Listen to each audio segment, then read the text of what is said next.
शांति act. शांति act 2025 में आया था। इसको रिवीजन करते हैं।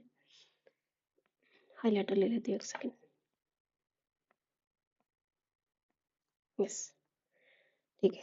शांति एक्ट 2025 में जो आया था हमारे पास, इसमें क्या क्या है। शांति एक्ट का भी प्रेसिडेंशियल असेंट 2025 में मिल चुका है। इसमें सुप्रीम कोर्ट ने क्वेश्चन किया है रिसेंटली कि जो भी प्रोविजंस रिलेटेड है टू द न्यूक्लियर एक्सीडेंट्स की लायबिलिटी और सप्लाई इंडेमनिफिकेशन, उस कौन उससे मतलब कौन रिस्पॉन्सिबल होगा, ये एक चैलेंज है। तो सुप्रीम कोर्ट ने ये क्वेश्चन किया है, हाईलाइट किया है। और जो केस राइजेस होंगे इंपॉर्टेंट क्वेश्चंस के विक्टिम कंपनसेशन के, वो कौन मतलब लाइबल होगा, क्योंकि आर्टिकल 21 हमारा राइट टू लाइफ है, इसलिए हमें बैलेंस करना चाहिए between liability and India's nuclear expansion. तो दिस वाज द कंटेक्स्ट। अभी देख लेते हैं कि शांति एक्ट 2025 है क्या। ठीक है, इसका फुल फॉर्म है sustainable harnessing and advancement of nuclear energy for transforming India's act. ठीक है, sustainable harnessing and advancement of nuclear energy for transforming India act 2025, इसको शॉर्ट में बोलते हैं हम शांति एक्ट। ठीक है, इसका ऑब्जेक्टिव ये है कि टू प्रोवाइड डेवलपमेंट हो, प्रमोशन हो, रेगुलेशन और सेफ यूटिलाइजेशन हो न्यूक्लियर एनर्जी का, ताकि हम न्यूक्लियर एनर्जी और जो रेडिएशन का आयोनाइजेशन है for peaceful purpose. Peaceful purpose means हमको एनर्जी जनरेट करनी है थ्रू न्यूक्लियर। ठीक है, तो it provides a modern legal and institutional framework मिल जाएगा, ताकि हम एक वाइडर पार्टिसिपेशन कर सके to generate nuclear capacity in India. ठीक है, इससे हमें सपोर्ट मिलेगा। तो हम अपना, sorry for that, one second. Yes, तो हम अपना जो nuclear, I think it is visible. तो जो हमारा न्यूक्लियर एनर्जी मिशन का टारगेट है, हमें 100 गीगावाट न्यूक्लियर एनर्जी के थ्रू एनर्जी जनरेट करनी है बाय 2047। इस टारगेट को हम इजीली अचीव कर पाएंगे। तो इसके प्रोविजंस देख लेते हैं एक बार। इसके थ्रू हम क्या करेंगे, जो हमारे प्राइवेट प्लेयर्स हैं उसका पार्टिसिपेशन भी हमने अलाउ कर दिया है। कि मतलब अभी तक क्या था, न्यूक्लियर एनर्जी के जनरेशन में गवर्नमेंट कंपनीज और गवर्नमेंट एंटिटीज ही अलाउड थी। अब हमने प्राइवेट प्लेयर्स को भी इन्वॉल्व कर दिया है इसमें। ठीक है, तो इससे हमारा it will strengthen our energy security और रिड्यूस करेगा हमारा dependence import of fossil fuels. जो हमारी डिपेंडेंस अभी तक फॉसिल फ्यूल मतलब एनर्जी की जो हमारी डिमांड है, वो हम कैसे करते हैं, क्रूड ऑयल वगैरह इंपोर्ट करके करते हैं ना। तो अगर हमारी न्यूक्लियर एनर्जी से ही एनर्जी इतनी जनरेट हो रही है, गवर्नमेंट भी कर रही है, प्राइवेट भी कर रही है, तो क्या है, हमारा एनर्जी इंपोर्ट हमारा रिड्यूस होगा, हमारी एनर्जी सिक्योरिटी स्ट्रेंथन होगी। ठीक है, ये एक टाइप का clean reliable base load power है to support India next. India को जो नेट जीरो टारगेट है 2070 का, उसको अचीव करने में हेल्प करेगा। ठीक है, it will support make in India concept, job creation भी होगा और टेक्नोलॉजिकल सेल्फ रिलायंस भी हमारे पास होगा। ठीक है, मोर R&D वगैरह होगा प्राइवेट की हेल्प से। ठीक है, इसलिए एक टाइप से सेल्फ रिलायंस भी बोल रहे हैं इस मूव को। इन जो इंडिया का पोजीशन है ग्लोबल हब में न्यूक्लियर टेक्नोलॉजी और R&D को लेके, वो भी इंक्रीज होगा। ठीक है, की प्रोविजंस क्या है, जो प्राइवेट एंटिटीज हैं वो अब सेटअप कर सकते हैं, ओन कर सकते हैं, ऑपरेट कर सकते हैं अपनी खुद की न्यूक्लियर फैसिलिटी को। ठीक है, विद अप्रोप्रिएट लाइसेंस भी दिया जाएगा उनको और रेगुलेटरी ऑथराइजेशंस भी होंगे। ठीक है, जो पार्टिसिपेशन होगा परमिट किया जाएगा, न्यूक्लियर R&D कर सकते हैं, फ्यूल रिसाइकल एक्टिविटीज़ कर सकते हैं, ये सब अलाउ कर दिया गया है। और पीसफुल एप्लीकेशन कर सकते हैं न्यूक्लियर टेक्नोलॉजीज का।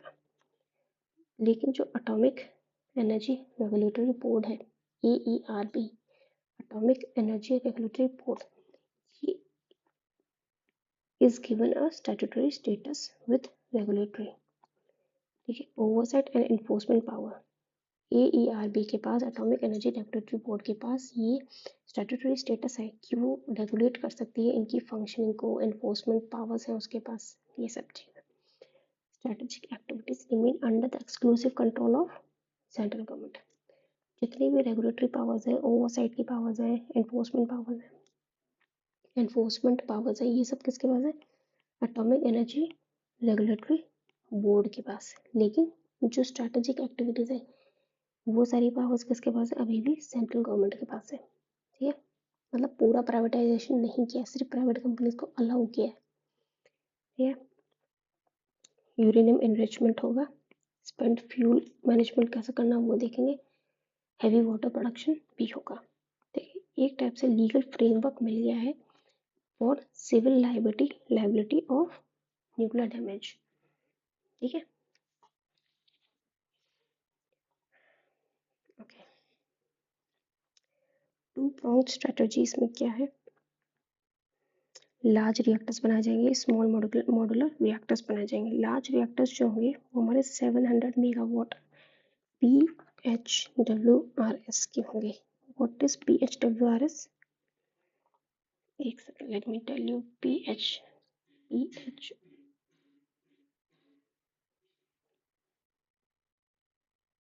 Give me a second.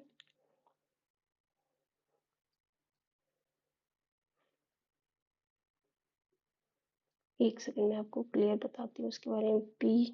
PHWRS क्या है?